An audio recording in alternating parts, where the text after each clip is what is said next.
ينفعنا وزدنا علما وبارك لنا في علمنا وارزقنا الإخلاص في القول والعمل كاملا وعلما نافعا لا ينسى وتوفيقا دائما وصحة ويقينا وعافية. اللهم افتح لنا فتوح العارفين، اللهم فهمنا فهم النبيين، اللهم اكفنا بحلالك عن حرامك وأغننا بفضلك عمن سواك، آمين يا رب العالمين. Alhamdulillah, ikhwani fillah, rahimani wa rahimakumullah. Kita lanjutkan kajian kitab Riyadhus Shalihin, karya Al-Imam An-Nawawi rahimahullahu ta'ala, yang sudah wafat pada tahun 676 Hijriyah. Kita sudah sampai pada babu tahrimi sabbil amwat, bab 267, bab diharamkannya mencaci orang-orang yang sudah mati bi ghairi haqqin, tanpa hak, wa maslahatin syar'iyyah, dan tanpa maslahat yang disyariatkan. Al-amwat itu artinya orang-orang yang sudah mati. Kalau mayyit maka kadang-kadang diartikan orang yang sudah mati, kadang-kadang diartikan orang yang akan mati. Sebagaimana kalam Allah Subhanahu wa taala dalam Al-Qur'an, innaka mayyitun wa innahum mayyitun. Nah, di sini artinya akan mati. Sesungguhnya engkau akan mati dan mereka juga akan mati. Tapi kalau al-amwat, ini maksudnya orang-orang yang sudah mati. Tidak boleh mencaci orang yang sudah mati tanpa maslahat syar'i. Apa maslahatnya? Beliau jelaskan. Wahwa, yaitu adalah at-tahdhiru, untuk mengancam, memberikan ancaman, minal iqtida'i bihi, dari menjadikannya sebagai qudwah, sebagai panutan, fi bid'atihi, di dalam bid'ahnya, wa fiskihi, dan kefasikannya, wa nahwi dzalika, dan semisal itu. Wa fihi, dan dalam bab ini, al-ayatu, ada ayat, wal ahaditsus sabiqatu, dan hadis-hadis yang sudah lewat, fil babi qablah, pada bab sebelumnya. Jadi hukum asal orang mati tidak boleh dicaci. Kapan boleh dicaci? Ketika ada haqqin atau maslahatin syar'iyyah, yaitu untuk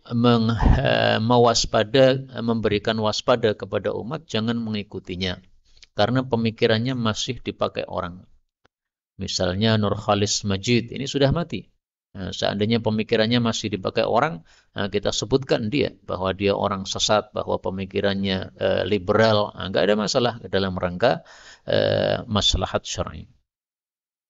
Hadis 1564, wabil sanadil muttasil ilal muallif rahimahullahu qala, wa an Aisyah radhiyallahu anha qalat qala Rasulullah sallallahu alaihi wasallam, la tasubbu, janganlah kalian mencaci al-amwat, orang-orang yang sudah mati. Kenapa?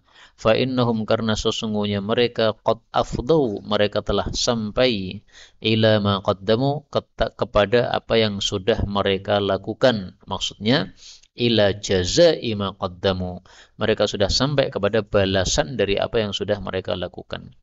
Jadi di sini ada sesuatu yang mahdzuf, majazuhu atau taqdiruhu ila jazaa'i ma qaddamu.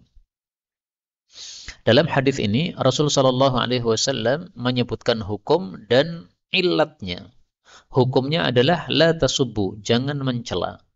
Illatnya adalah fa innahum qad afdau. Orang-orang mati itu sudah mendapatkan balasannya, sehingga enggak ada faedahnya kita mencela. Kalau dia masih hidup, kita cela, barangkali dia akan mengambil dari celaan, pelajaran dari celaan itu, akhirnya dia berhenti, supaya dia tidak dicela orang. Tapi kalau sudah mati, dia sudah mendapatkan balasan apa yang dia amalkan, nggak ada gunanya kita mencela. Ini adalah illat yang disebutkan dalam hadis ini. Dan illat ini berkaitan dengan si mayit sendiri. Ilat yang kedua disebutkan oleh Nabi SAW dalam hadis yang lain, yaitu berkaitan dengan orang yang masih hidup. Kita lihat hadis yang lain. fatu'dhu al-ahya. Rasulullah sallallahu alaihi wasallam bersabda, la tasubbul amwat, jangan mencaci orang-orang yang sudah mati. Fatu'dhul ahya, lalu kalian menyakiti orang-orang yang masih hidup. Hadis riwayat Tirmidzi. Yang dimaksud menyakiti orang-orang yang masih hidup yaitu orang-orang yang masih hidup dari kerabatnya si mayit tadi. Misalnya Abu Jahal sudah mati. Kemudian kita cela-cela dia. Anaknya yang muslim, sahabat Nabi, mungkin bisa sakit hati. Wah, kurang ajar nih, mencela-mencela bapak saya, mencela-cela bapak saya. Nah, maka ada dua ilat kenapa kita tidak boleh mencela orang yang sudah mati. Ilat pertama yaitu yang berkaitan dengan si mayit sendiri. Ilat yang kedua yaitu berkaitan dengan keluarga si mayit. Bab 268, babun nahi anil idza, bab larangan dari menyakiti orang. Allah Ta'ala, berkata Allah Ta'ala, walladzina yudhunal mu'minina wal mu'minat, orang-orang yang menyakiti orang beriman laki-laki maupun perempuan, bighairi maktasabu, dengan selain apa yang mereka lakukan. Maksudnya apa ini? Maksudnya menuduh orang beriman. Jadi kita mengatakan kamu itu berzina misalnya, padahal tidak berzina, berarti sudah yu'dhuna, menyakiti dengan ucapan kamu berzina. Bi ghairi maktasabu, sesuatu yang mereka tidak lakukan. Menuduh seperti itu faqad ihtamalu, maka sungguh mereka telah memikul buhtanan, kedustaan, wa itsmam mubina, dan dosa yang nyata. Menunjukkan bahwa menuduh orang beriman termasuk dosa besar karena disebut oleh Allah dengan istilah itsman mubina, dosa yang nyata. Ini nama lain dari dosa besar. Buhtan atau berbicara dusta, menuduh orang lain, ini juga kita temukan di dalam hadis Nabi sallallahu alaihi wasallam. Beliau mengatakan faqad bahattahu. Atadruna mal ghibah, tahu enggak kamu apa itu ghibah? Ghibah adalah engkau menyebutkan saudaramu aib yang dia tidak suka untuk disebutkan. Kalau aib itu ada pada dirinya, sesuai yang kamu ucapkan, faqad ightabtah, berarti kamu ghibah. Wa illam yakun fi, kalau aib itu sebenarnya tidak ada pada dirinya, faqad bahattah, berarti kamu sudah membuhtan dia. Yaitu apa? Menuduh dia.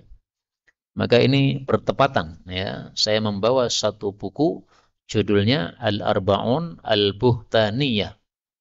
Arba'una hadisan, 40 hadis fi mauqifina, tentang sikap kita tujaha al-buhtanil muflisin, menghadapi tuduhan orang-orang yang akan bangkrut di akhirat.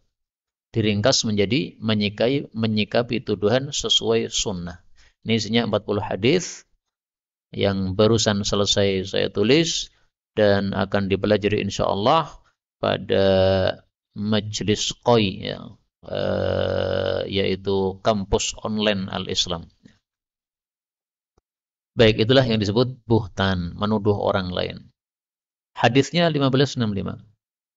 Wa an Abdullah bin Amr bin al-As radhiyallahu anhuma qala qala Rasulullah sallallahu alaihi wasallam, al-muslim, orang muslim, maksudnya al-muslimul kamil, orang muslim yang sempurna adalah man, orang yang salimal muslimun, orang-orang muslim yang lain itu selamat mil lisani, dari lisannya, wa yadihi, dan tangannya. Maksudnya selamat dari gangguan ucapannya, itulah yang dimaksud lisanihi, dan gangguan perbuatannya, itulah yang dimaksud wa yadihi. Perbuatan biasanya dengan tangan, maka disebutkan yadun, meskipun tidak harus dengan tangan, misalnya dengan kaki atau ditendang dan sebagainya, itu semuanya adalah gangguan dengan perbuatan. Wal muhajir, dan orang yang muhajir, maksudnya al muhajirul kamil, man hajara, orang yang menghijrai atau meninggalkan manahallahu anhu, apapun yang Allah melarang darinya. Hadis muttafaqun alaihi. Hadis ini bicara tentang orang muslim yang sempurna Islamnya. Ciri-cirinya adalah tidak pernah menyakiti orang lain.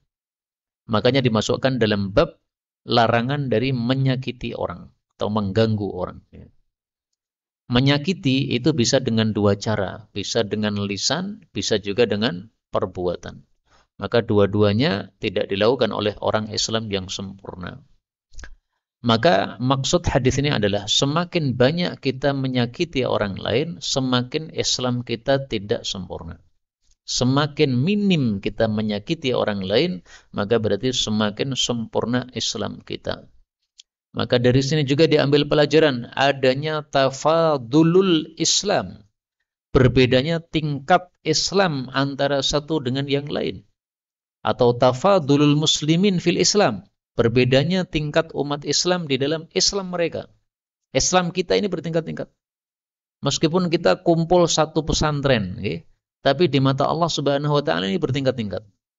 Ini ada yang Islamnya misalnya 100%, ini 90%, ada yang 50%. Nah, kita bisa meningkatkan Islam kita masing-masing dengan cara tidak menyakiti orang lain. Dan masih ingat ya, definisi akhlak yang baik apa dulu? Badlun nada wa kafful adza.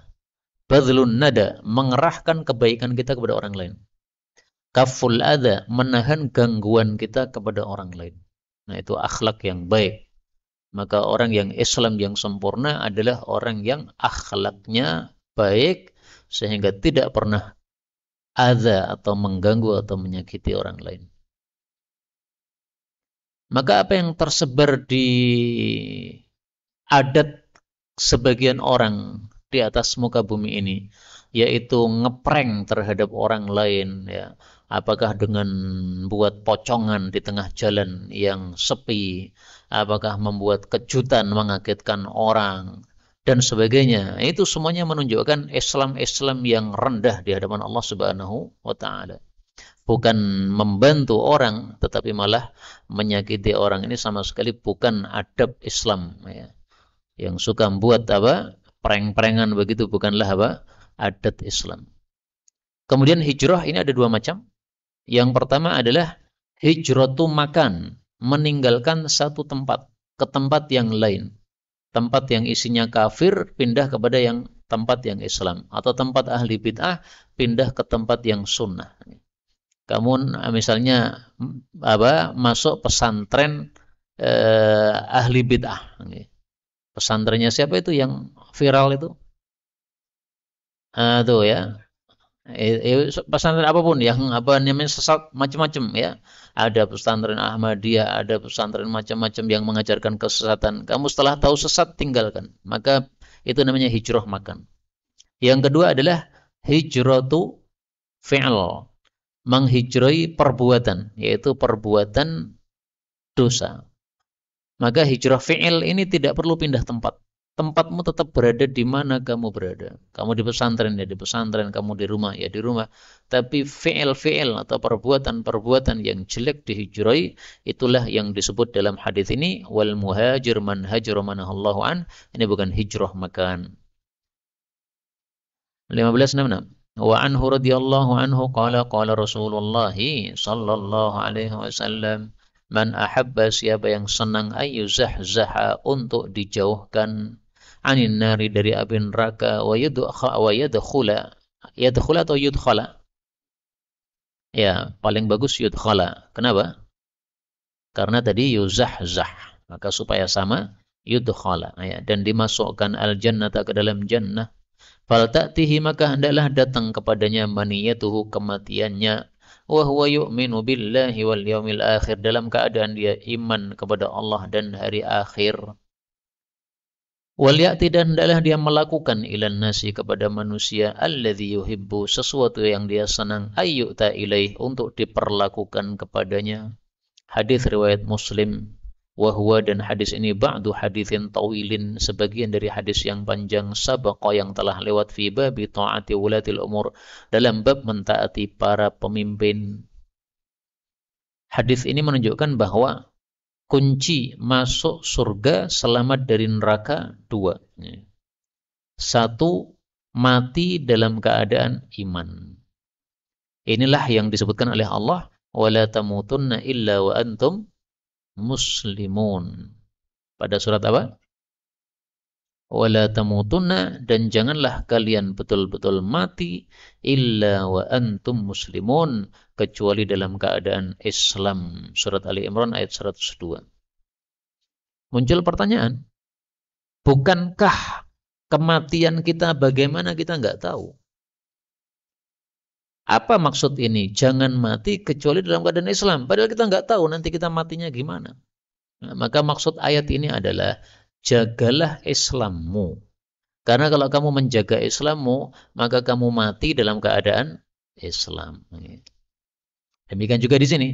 Hendaklah datang kepadanya kematiannya dalam keadaan iman. Bagaimana mungkin kita bisa tahu bahwa nanti matinya iman? Itu perkara yang gaib.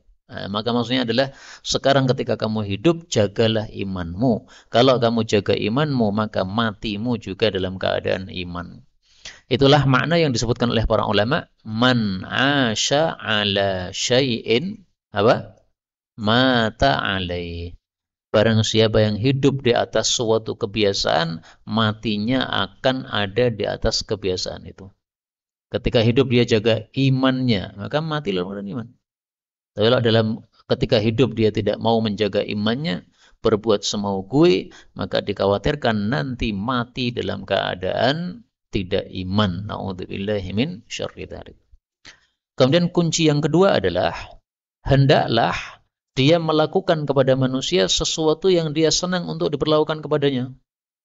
Senang tidak kita diganggu orang? Tidak. Maka jangan mengganggu orang. Itulah sebabnya dimasukkan dalam bab ini oleh Imam Nawawi, yaitu bab larangan mengganggu orang. Sebagaimana kamu tidak suka diganggu orang, maka jangan mengganggu orang. Jadi untuk menjadi orang yang berakhlak baik sebenarnya simpel. Simpelnya gimana? Kira-kira perbuatan seperti ini senang tidak diperlakukan padamu? Saya nggak senang. Kalau nggak senang, jangan perlakukan kepada orang. Selesai kan? Kita tidak senang diperlakukan dengan sikap kasar misalnya. Maka jangan kasar kepada orang. Tidak suka diperlakukan sikap keras, maka jangan keras. Misalnya nih, seorang suami sukanya kalau ngomong sama istri, nyelekit terus, perkataannya tidak menyenangkan untuk didengarkan. Apakah dia juga suka kalau ada orang nyelekiti begitu? Kalau tidak suka ya jangan. Maka itu sebenarnya mudah untuk menjadi orang yang berakhlak baik. Apapun yang kamu tidak senang diperlakukan padamu, jangan diperlakukan kepada orang lain. 269. Babun nahyi, bab larangan anit tabaghut, dari saling benci, wat taqatu', saling putus, wat tadabur, saling membelakangi, yaitu sesama muslim. Qala Allah Ta'ala, berkata Allah Ta'ala, innamal mu'minun, tiada lain orang-orang beriman itu, ikhwatun, seperti saudara senasab. Kenapa saya artikan begitu? Karena ikhwatun dengan ikhwanun itu berbeda. Kalau ikhwatun itu saudara senasab. Kalau ikhwan ini saudara-saudara tetapi yang tidak senasab. Seperti kalian ini tidak disebut ikhwatun, tapi disebut apa? Ikhwan, karena tidak senasab. Kita lihat dalilnya dalam Al-Quran. Allah ketika menyebutkan saudara-saudara Nabi Yusuf, Allah mengatakan, waja'a ikhwatu Yusuf. Datanglah saudara-saudara Nabi Yusuf. Kenapa disebut ikhwah? Karena senasab. Ya. Tetapi ketika Allah Subhanahu wa taala menyebutkan ikhwanu Lut pada surat Qaf, wa 'adu wa fir'auna wa ikhwanu Lut, dan saudara-saudara Nabi Lut. Kenapa tidak ikhwatu? Karena ini bukan saudara senasab, tapi maksudnya adalah orang yang sekampung dengan Nabi Lut alaihi salatu wasalam, atau semarga dengan Nabi Lut alaihi salatu wasalam, tapi tidak senasab. Nah, maka ketika Allah mengatakan innamal mu'minuna ikhwah, tiada lain orang-orang beriman itu ikhwatun ay ka ikhwatin, ya, seperti saudara senasab. Tapi kata-kata ka-nya dihapus untuk supaya tasbihnya semakin dahsyat, ya, supaya takkid di dalam tasbih. Ya. Jadi saudara senasab itu kan sangat dekat sekali hubungannya. Nah, orang beriman semestinya dekatnya seperti itu. Seperti saudara senasab. Meskipun bukan senasab, tapi seolah-olah senasab. Pertanyaan, mana lebih kuat? Ikatan saudara senasab atau ikatan seagama menurut versi syariat Islam? Lebih kuat ikatan agama daripada nasab. Versi Islam ya. Dengan bukti perkataan Allah kepada Nabi Nuh alaihi salatu wasalam, "Innahu laisa min ahlika innahu amila ghaira salih." Wahai Nuh, anakmu bukan termasuk keluargamu karena dia beramal yang tidak saleh. Nah, ini dijadikan dalil oleh para ulama bahwa ukhuwah diniyah lebih kuat daripada ukhuwah nasabiyah. Kalau di masyarakat ya biasanya ya ukhuwah nasab itu lebih kuat. Wa qala ta'ala, dan berkata Allah Ta'ala, adzillatin, mereka itu tawaduk atau lemah lembut, alal mu'minin, kepada orang-orang beriman, a'izzatin, keras alal kafirin, terhadap orang-orang kafir. Ini Allah bicara tentang ciri-ciri orang yang dicintai dan mencintai Allah. Karena ayatnya adalah yuhibbuhum wa yuhibbunahu. Kita lihat di dalam surat Al-Maidah ayat 54. Fasawfa ya'tillahu biqaumin yuhibbuhum wa yuhibbunahu adzillatin 'alal mu'minina a'izzatin 'alal kafirin. Maka kalau kita adzillah 'alal mu'minin, ya, lemah lembut kepada sesama orang beriman, ini tanda-tanda kita dicintai oleh Allah. Tapi sebaliknya, kalau kita sesama orang beriman keras, kasar, tapi kepada orang-orang kafir malah sikapnya lemah lembut, ini tanda-tanda kita tidak dicintai oleh Allah Subhanahu wa taala. Maka saya khawatir ya, orang-orang yang suka menuduh Hamas dikatakan sebagai buatan Israel. Kemudian menganggap bahwasanya Hamas itu nyerbu Israel itu tanpa berpikir ulang, tanpa memperhatikan maslahat mafsadat. Kemudian menuduh bahwasanya Hamas itu main bom tanpa musyawarah kepada para ulama. Nuduh-nuduh kayak gini nih saya khawatir. Ini termasuk orang-orang yang dibenci oleh Allah karena dia bukan adzillah 'alal mu'minin tapi malah a'izzah 'alal mu'minin. Keras kepada orang-orang beriman. Hamas ngebom Israel, dituduh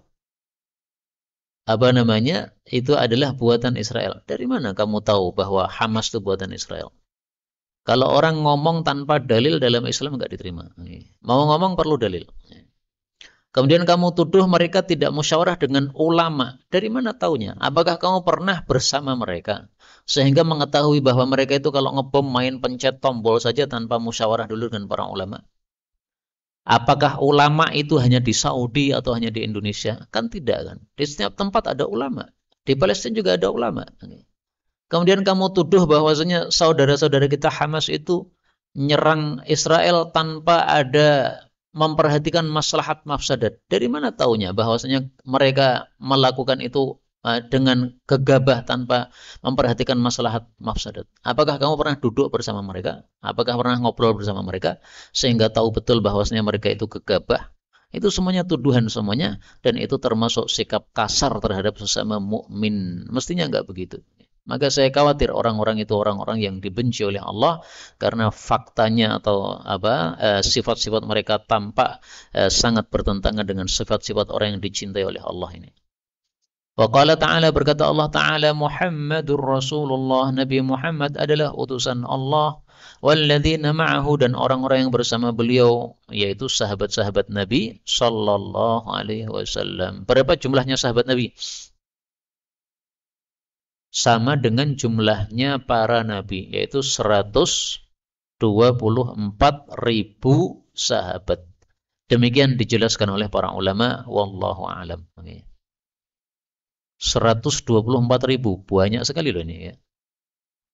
Ketika Fathu Makkah saja, itu dari Madinah cuma berapa? 10.000.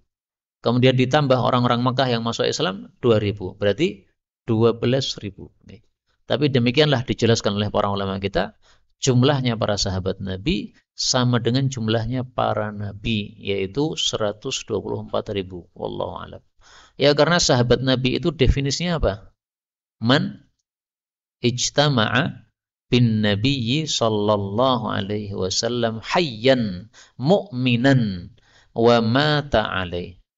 Orang yang kumpul dengan Nabi sallallahu alaihi wasallam dalam keadaan hidup, dalam keadaan iman, dan mati dalam keadaan iman. Meskipun kumpulnya hanya sesaat. Meskipun ketika kumpul dengan Nabi tadi dia buta sehingga tidak melihat Nabi sallallahu alaihi wasallam. Meskipun ketika kumpul dengan Nabi tadi dia masih bayi, masih kecil, nggak tahu apa-apa. Dia nggak tahu bahwa di depan dia adalah Nabi Muhammad sallallahu alaihi wasallam. Tapi sudah pernah kumpul.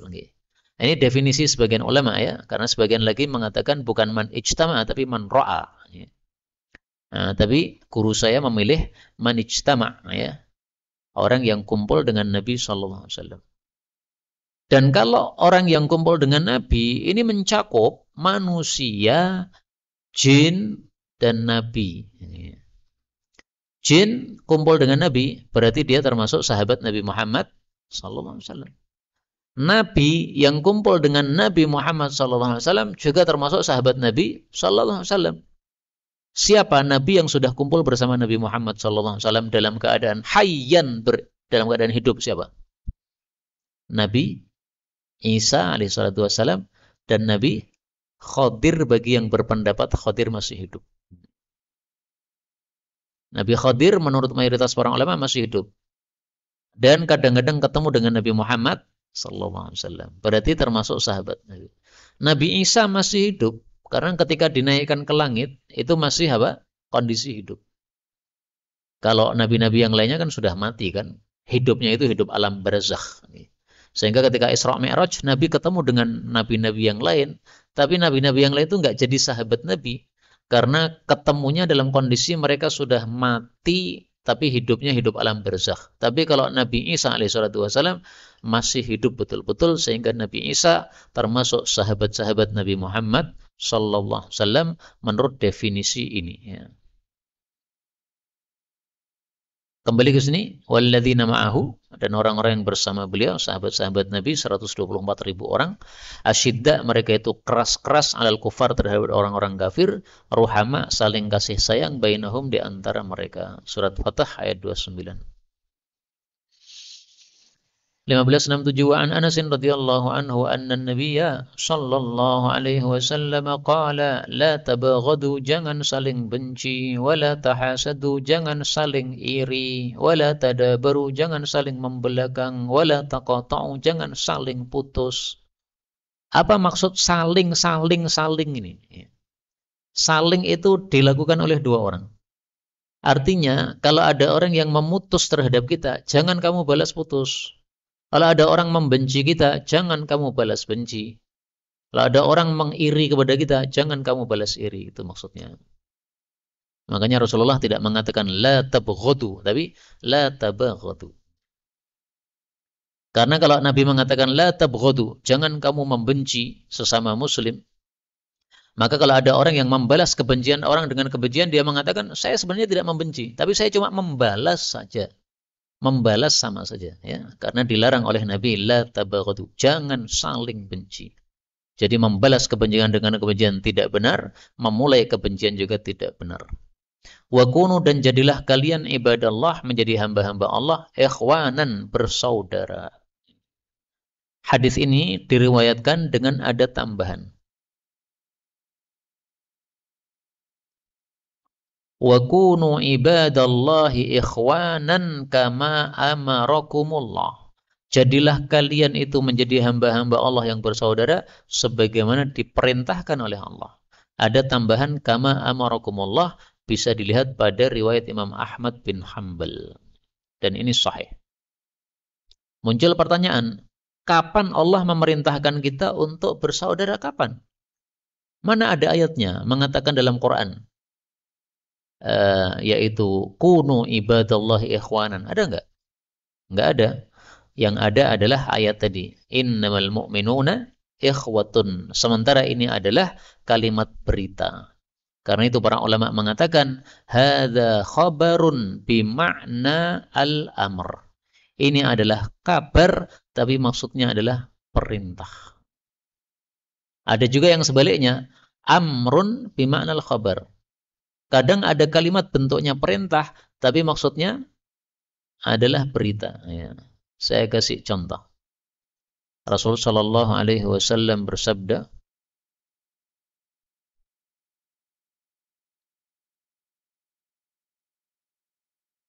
"Idza jaa ahadukum," bukan ini ya.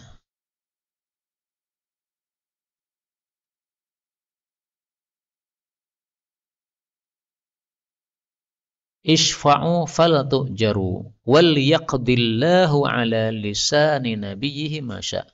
Ini kalimatnya perintah, wal yaqdillah. Dan tidak mungkin kita memerintahkan Allah, ya kan? Maka di sini adalah amrun bima'nal khabar. Ini kalimatnya bentuknya perintah, tapi maksudnya adalah berita. Jadi takdirnya adalah wa yaqdillahu.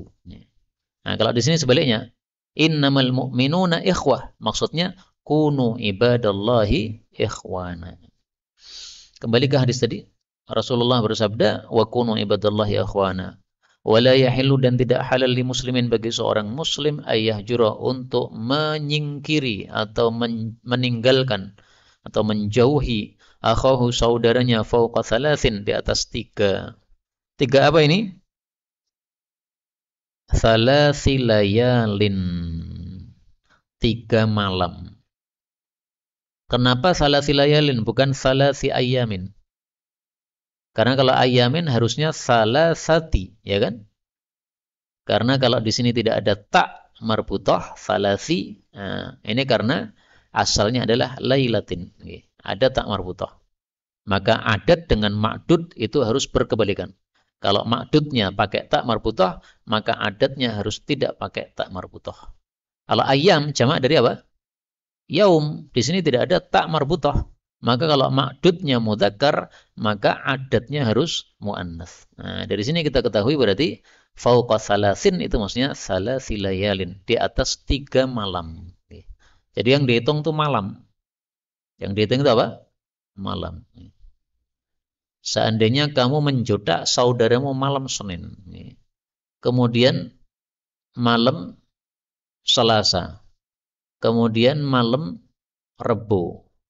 Nah, maka sudah malam Rebo, habis itu sudah nggak boleh lagi.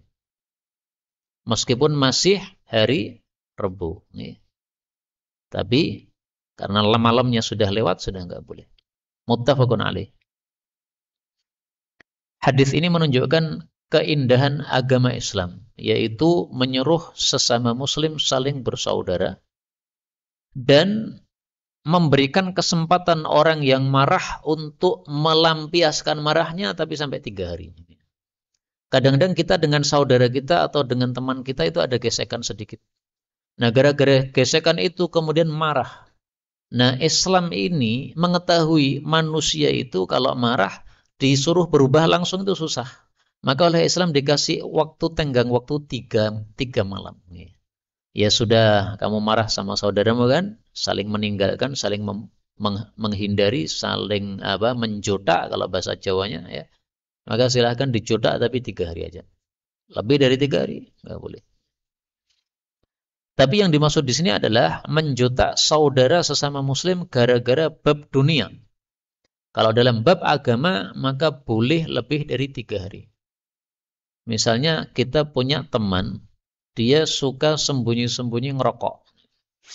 Kita kasih tahu, di pesantren nggak boleh ngerokok. Ya. Kalau mau ngerokok ya keluar aja dari pesantren. Tapi masih nekat aja. Nah, kita singkiri sampai setahun penuh. Sampai lulus. Gimana itu? Ya, boleh, karena ini bukan bab dunia, tapi bab agama.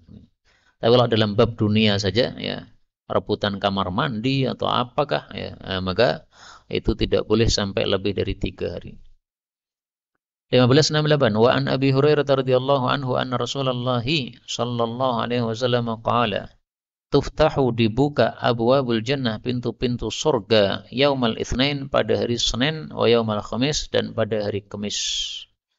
Ini menunjukkan bahwa surga sudah ada. Dan inilah akidahnya Ahlus Sunnati wal Jamaah. Menyelisih mereka Mu'tazilah mengatakan bahwa surga dan neraka belum ada. Ini sesat yang nyata.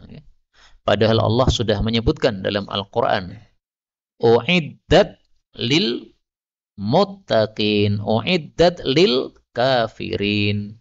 Neraka sudah disiapkan untuk orang-orang kafir, surga sudah disiapkan untuk orang-orang yang bertakwa. Namanya u'iddat, sudah disiapkan berarti sudah ada. Nah, kenapa Mu'tazilah mengatakan surga neraka belum ada? Mereka berdalil dengan kalam Allah dalam Al-Quran. Kullu syai'in halikun illa wajah. Kullu syai', segala sesuatu, halikun, akan hancur, illa wajah, kecuali wajah Allah, kecuali Allah. Kalau surga dan neraka masih sudah ada, maka nanti akan hancur ketika hari kiamat. Berarti sia-sia dong. Allah ciptakan surga neraka, kemudian hancur, kemudian harus nyiptakan lagi. Karena kullu syai', segala sesuatu, ini berarti total semuanya, ya, karena syai' itu adalah amul am. Gimana antum menjawabnya?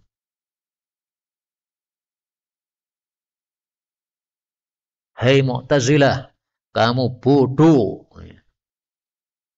Gitu kan jawabnya kan? Maka dia bertanya, bodohku neng di. Nah, maka kita jawab, kullu syai' ini adalah amun makhsus, sesuatu yang umum, tetapi apa? Makhsus, dikhususkan dengan dalil yang lain. Karena kata-kata kullu syai' itu tidak selalu betul-betul kullu, tetapi di perkecualian kecuali yang Allah Subhanahu wa taala kehendaki untuk tidak hancur. Kita kasih contoh untuk Mu'tazilah ya, supaya mereka tidak bodoh lagi. Allah Subhanahu wa taala mengatakan, fa asbahu la yura illa masakinuhum. Surat Al-Ahqaf ayat 25. Tudammiru kulla syai'. Dia menghancurkan segala sesuatu bi amri rabbiha, dengan perintah Allah. Setelah Allah mengatakan begitu, lalu Allah katakan, fa asbahu la tara illa masakinahum. Maka mereka berbagi-bagi, kamu tidak melihat apapun selain tempat tinggal mereka. Jadi segala sesuatu hancur kecuali tempat tinggal, ya kan? Maka maksudnya kulla syai'in, ya kulla syai'in aradallah ayyudammar. Segala sesuatu yang Allah kehendaki untuk hancur. Demikian juga di sini tadi. Kullu syai'in halikun, yaitu kullu syai'in aradallahu ayyahlik. Adapun yang Allah tidak kehendaki hancur, ya tidak hancur. Maka jannah sudah ada. Maka pintunya dibuka setiap hari Senin dan Kamis. Dan ini menunjukkan fadilahnya hari Senin dan Kamis. Dan ini tampaknya sebab kenapa Rasul sallallahu alaihi wasallam puasa hari Senin dan Kamis. Pertama, karena hari Senin itu hari kelahiran Rasulullah sallallahu alaihi wasallam. Yang kedua, karena Senin Kamis ini hari diterimanya, diangkatnya amal kepada Allah Subhanahu wa taala. Nah, kita tambahkan sebab yang ketiga di sini, yaitu pintu surga dibuka setiap hari Senin dan Kamis. Fayughfaru, lalu diampunilah likulli abdin, untuk setiap hamba, la yusyriku billahi syai'an, yang tidak menyekutukan dengan Allah sedikit pun, illa rajulan, kecuali seseorang, kanat bainahu, ada di antara dia, wa baina akhih, dengan saudaranya, yaitu sesama muslim, syahna, permusuhan. Fayuqal, maka dikatakan, angdiru, berilah tempo, hadzaini, dua orang ini, hatta yastaliha, sampai berdamai. Angdiru hadzaini hatta yastaliha.